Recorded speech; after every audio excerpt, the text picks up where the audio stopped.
Minister, would you accept that in the past the reasons for foreign direct investment was that they had the know-how, technically, they had the money, and in our early industrial history, we didn't either have the education backup? And would you accept that, in terms of education, our graduates working both at home and abroad are as good as anywhere in the world? That a lot of them have experience working in the high-tech sector. And I wonder what plans are in place. There's obviously two things that you need then. You need the money to get going, and then we need to attract these people and encourage them to go and to develop industries themselves. What steps are being taken to ensure, I heard about the 250,000, but if you ever ran an industry and you had experience in the financial world, 250,000 in industrial terms is very, very small money.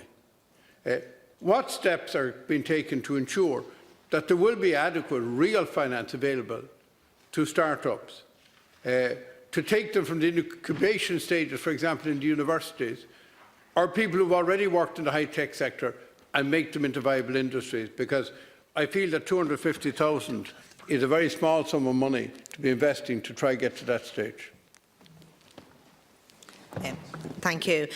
Well, just to say, Deputy, the 250,000 that I mentioned is for the high potential start-up units. There's a range of other supports available to businesses, and that's only just one example. And I have a booklet here. It's called Overview of Government Supports for Indigenous Businesses, and it's actually online as well on the website. And it really is very useful in terms of outlining all of the different supports that are available out there to help companies to scale up, to help them invest in research and in innovation, and to help them also to improve their management capabilities. And just to say that I am we've recently had the OECD review only last month of our Indigenous sector, and it has come out with a number of suggestions that I will absolutely be acting on as part of our SME strategy. One of the things we want to do is target a 50% increase in the number of SMEs exporting through expansion of programmes to develop export-capable firms. We want to broaden the policy focus of the local enterprise offices. They're doing wonderful work, working with companies. I want to broaden what they're doing. I want to be able to work with more companies. I want to increase the adoption of best practice management techniques, including in the key challenge areas of digital and automation skills, sales, marketing, accountancy, and encourage a wider take-up of SkillNet Ireland programmes to develop management capabilities in the Irish SMEs. So there's a number of things I want to do. I also want them to step up their financial skills, because you know, you get some really, really good businesses, but they don't have the capability, and research has shown that, to put forward good propositions to banks to get funding. And maybe it's not, the funding is not all about just getting it, you know, traditional lending. They need to look at equity, and they need to look at a range of different financial instruments that they can use to invest in their business. In terms of our young people, it's recognised, and it's with pride that I go abroad on trade missions, and we can say that we have one of the best educated workforces in the world. And when they want to if foreign direct investment is coming into this country, we can point to our highly educated workforce, our young workforce, our agile workforce, and the fact also that we are committed members of the European Union, and we have access to a huge market throughout the European Union. So there's a lot of positives. Yeah, Minister, I accept there are a lot of positives, but I think we all, every day, have to look at where the challenges are or the opportunities are. And it seems to me that on the opportunity side, if we go after it, there's a lot of people at home and abroad working in multinational companies who have a lot of the experiences that you're talking about, have already got it. They've earned it, and they've worked their way through the education system, and then they've worked in industry and so on. I was wondering, what programmes have you got to encourage people like that to leave maybe the comfort zone and get involved in setting up and growing industries of their own.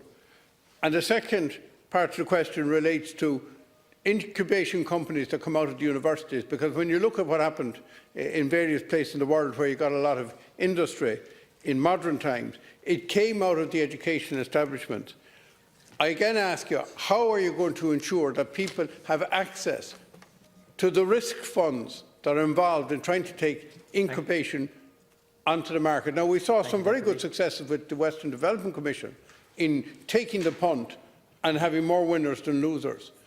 What are we going to do to ensure that there is a steady flow of cash, some that will lose and others that will win, but there are going to be more winners than losers? Thank you, Deputy Minister.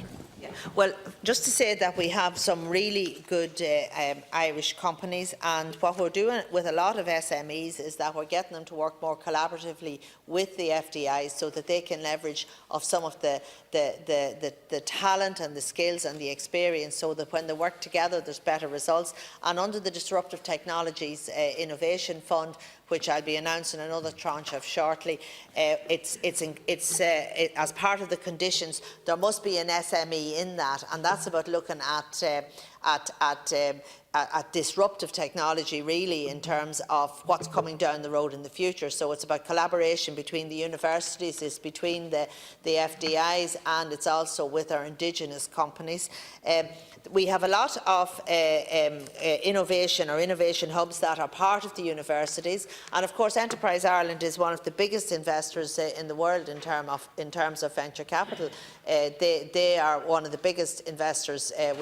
We find that out when we go abroad, that that in terms of their global figures, they're one of the biggest in Europe of venture capital. So we are here to support our companies through Enterprise Ireland.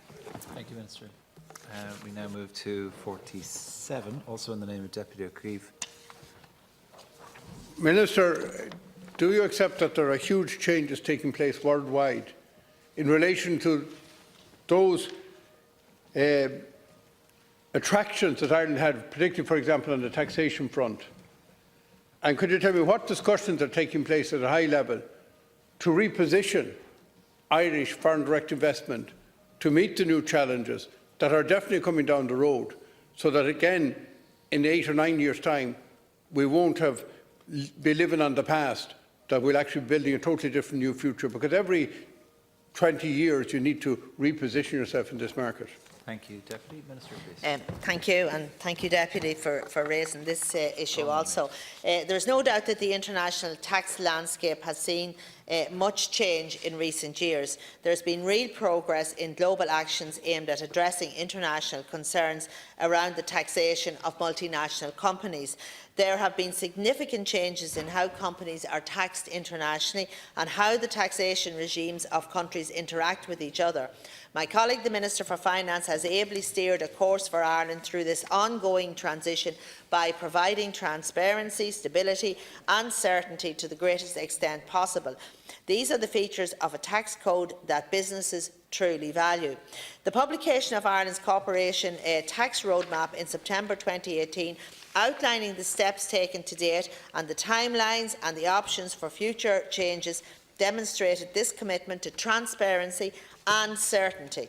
Ireland's continued participation in OECD discussions around the future reforms of digital taxation is further evidence of our engagement in this reform process. Ireland has continued to attract foreign direct investments. In fact, since the US tax reforms were enacted almost 2 years ago, IDA Ireland reports that 2018 saw 134 new name investments compared to 111 in 2017. That's an increase of over 20%. These successes illustrate that our corporation tax regime, whilst important, is only one element of Ireland's value proposition for FDI. Ireland has a number of key strengths that continue to make us a highly attractive destination for FDI. These include our highly skilled workers, excellent education system and positive demographics. Our membership of the EU and Eurozone and pro-enterprise policy environment are other significant selling points. These strengths help the IDA provide a strong case to investors considering investing in Ireland. They also help to explain our strong national performance in terms of FDI-driven investment and job creation, with over 230,000 people now employed here by IDA client firms. Thank you, Minister. Deputy Ó Cuív. Minister, we certainly have had a great run of it. I don't think anybody's questioning that.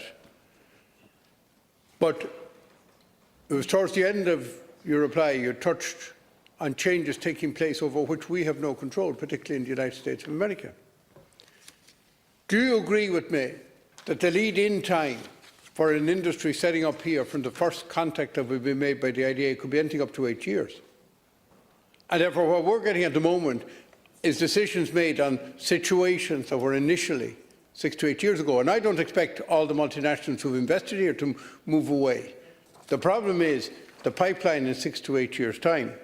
And I was wondering, other than the obvious advantages you have outlined of education and a growing population and so on, I was wondering what repositioning is taking place, because there are changes taking place that do change some of the advantages we had.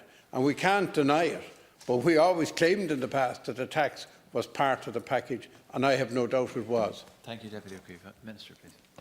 Okay, thank you. And just to say that I understand from the idea that the pipeline of FDI companies coming to Ireland is still strong, and whilst we have been successful, I agree with you, we cannot be complacent, and in that regard IDA Ireland will publish its new 2020 to 2024 strategy early next year. And this strategy builds on the success of the current strategy, which has exceeded targets around investments and job creation, and with inputs from a wide variety of stakeholders, aims to ensure that Ireland retains its attractiveness for FDI. Future Jobs Ireland is the government's framework for preparing Ireland for the challenges it faces for the economy of tomorrow. And each year sees the publication of a report setting out the annual steps needed to deliver on the ultimate goal of increasing the resilience of our economy and future-proofing it. And it focuses on key policy areas and enablers such as innovation, technological change, productivity, skills, labour force participation and the transition to the low-carbon economy.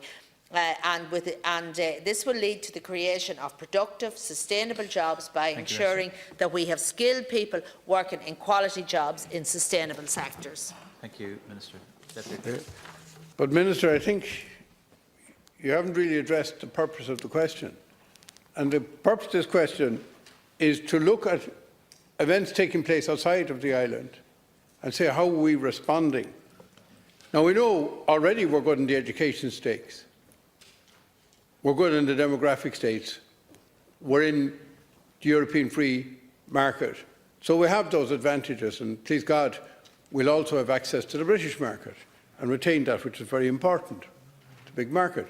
Now, my question is, though, the tax regimes are changing, as you pointed out, and they have already changed quite substantially.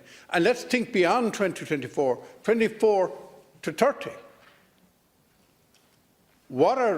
Are there serious discussions looking at what other countries are doing and what we should do to reposition ourselves to keep ahead of the game? Because the biggest danger always in policy is complacency with something that has succeeded up to now. Thank you, Deputy Ó Cuív. Minister, your final reply. Yeah. Well, just to say that we continue to increase our footprint in other areas of the world as well. I've only just recently come back from a trade mission to South Africa and Kenya, and I understand that the population there will increase by 1 billion over the next 30 years, I think it is, and there's huge opportunities there. We are also increasing our footprint in China. In Japan was another trade mission only a few weeks ago. So again, it's about not being over-reliant on one particular region, and it's about spreading our footprint into these emerging economies. So As I say, IDA is in the process of finalising its new strategy, and it will take account of the developing international tax environment. And it's also about our indigenous companies. And I think the most important thing is ensure that we support our indigenous companies in terms of investing in R&D, in investing in innovation, and it's how they can compete, how they can scale up, and how they can reach new markets. And it's about being competitive, and that's the most important thing. Thank you, Minister.